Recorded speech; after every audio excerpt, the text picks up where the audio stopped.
चलती हूँ थोड़ा सा संस्कृत व्याकरण की ओर। वैसे ये बात ध्यान रखनी है, संस्कृत व्याकरण ऐसी चीज़ है कि इसमें गैप नहीं रखना चाहिए। तो आप कहेंगे कि माता जी ने स्वयं गैप कर दिया, तो कोई रिलीजियस ब्रेक भी आए तो आपको जो पढ़ा हुआ व्याकरण है उसका हमेशा रिवीजन करते रहना है।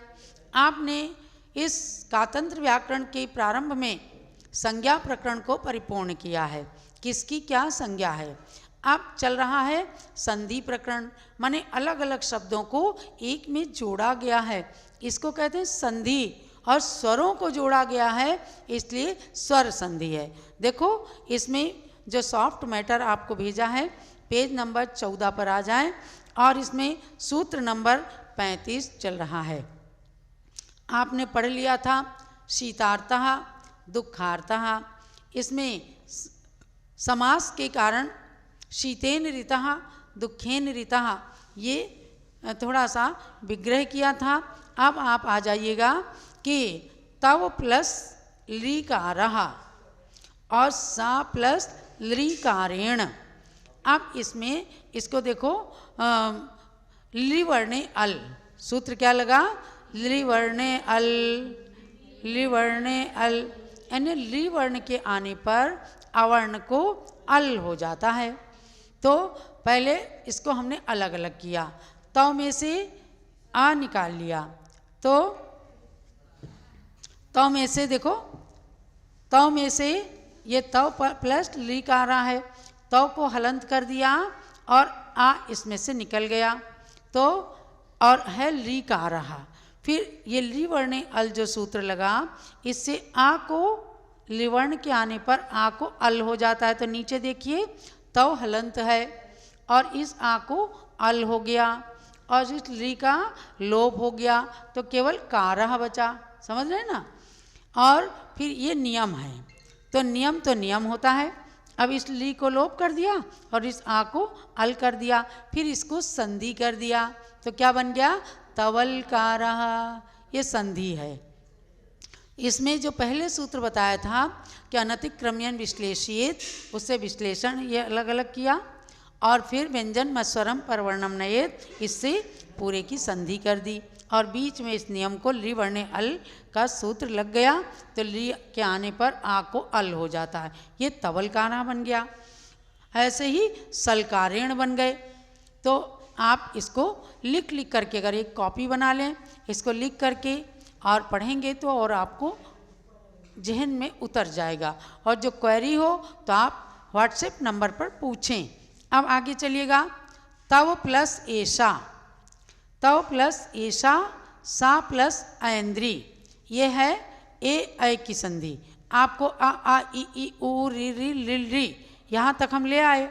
अब ए ऐ की संधि है, तव प्लस ऐशा। तो अब अनतिक्रम्यन विश्लेषित से इसको अलग अलग कर लिया, तव को हलंत कर दिया और तव में से आ निकल गया, ऐसा ऐसा का ऐसा है। फिर क्या हुआ है, अब ये सूत्र लगेगा, ए कारे ऐ कारे च, ए कारे ऐ कारे च, ए कारे ऐ कारे च, ए कारे ऐ कारे च। ये सूत्र कहता है कि आगे ए ऐ के आने पर अवर्ण को ऐ हो जाता है, यानी आगे ऐसा है और सा प्लस ऐन्द्री है तो वो ऐ है, तो उसमें ए के आने पर इस आ को ऐ हो गया। तो पहले हमने अनतिक्रम्यन विश्लेषित से किया, तो में से आ को निकाल दिया तो वह हलंत हो गया, ऐसा है।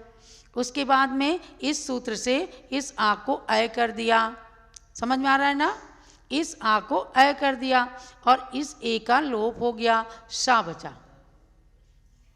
बहुत सरल है एकदम, तो ऐ शा, और फिर इसको व्यंजन मस्वरम परवर्णम नेत, ये स्वर रहित व्यंजन है, इसमें ये स्वर लग गया तो ये इसकी संधि हो गई, तो बन गया तवैशा। ऐसे ही सा प्लस ऐन्द्री था, सा प्लस ऐन्द्री, तो सा के आ को निकाल लिया, ये हमने सैन्द्री लिखा है। सा की बड़ा आ को निकाल दिया तो सा हलंत हो गया, स्लेट छोटी है ना, तो आपको ऐसे ही समझना पड़ेगा। जैसे तौ में से अ निकाल दिया तो सा में से बड़ा आ निकाल दिया, ऐंद्री है, आ को बड़ा आ को ऐ कर दिया और ऐंद्री के ऐ का लोप कर दिया, तो इधर के ऐ में जुड़ गया तो सैंद्री बन गया। व्यंजन मस्वरम परवर्णम नयेत, इससे संधि हो गई। तो ये आपको संधि की प्रक्रिया समझनी है। आपको इसे यण संधि या गुण संधि के नाम से स्कूल के अंदर पढ़ाया जाता है। सब बच्चों को 8th क्लास तक ये अनिवार्य होता है, उसको पढ़ते हैं। लेकिन बनाने की प्रक्रिया क्या है, ये हमने आपको कातंत्र व्याकरण के अनुसार बताया है कि इसमें ऐ को के आने पर आ को ऐ हो जाता है, ये बात हुई है और उसके बाद में उनकी संधि कर दी है। इस प्रकार से गोमट सार जीवकांड और कातंत्र व्याकरण की क्लास यहीं परिपूर्ण होती है। भगवान अजितनाथ के इस जिन मंदिर में बैठ